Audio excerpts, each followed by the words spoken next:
We have the Rangers and the Islanders playing in the qualifying round.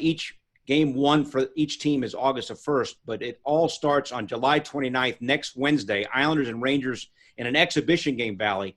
How important is what we see in that exhibition game in the net potentially going to translate to what we see in the bubble on August the 1st?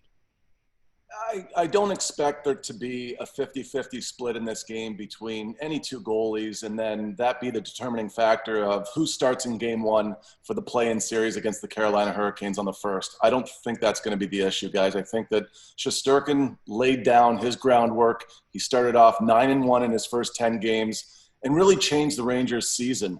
A season that looked like they were possibly going to miss by 8 or 10 points. And then at the pause, they were only out by 2 points because of his goaltending and some improvements on defense. My view is that Shesterkin, it's his net to lose when the games begin. And let's just see what happens, because Henrik's history is Henrik's history against the Carolina Hurricanes. And there's a good chance if there's any slip up by Shesterkin that Henrik's going to be ready. And believe me, if he gets an opportunity to take it, he'll run with it the rest of the way. Valley, don't you think that obviously the obvious thing to do, or probably the easiest thing to do, would be to go with the younger guy first, and if he doesn't do well, you have the veteran that you can fall back on in Henrik, and you trust him?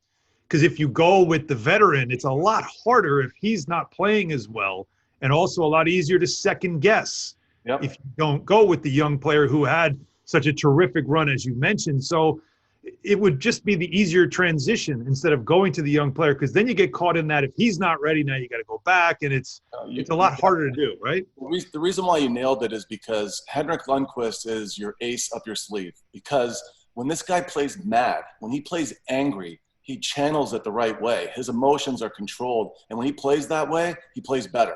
So that would be a great thing for the Rangers. Now, we talked about losing in game one. You can't lose game one, because the series in a best 3 out of 5 is going to go against the team that loses that first game. Game one is huge. So you don't want to see Shesterkin slip up and then Hank come in. But if there's something of a longer series materializing, and maybe after the third game it's not working out well for Shesterkin, Hank could come in there and blast out game 4 and 5. And that's something that could happen, certainly. And you know, guys, it's always a fine line, Monica, when the coach, in this case David Quinn, has to make a major decision like that. It is not a science. It's absolutely an art when to make a lineup change that may have to be made. It's like when you take a big shot in the game and coaches are like, oh, no, and then you make it. Like, it's going to be great if he does it the right way. If it doesn't work out, he's an idiot. Sorry. That's just like I drew it up. Yeah, just like I drew it up.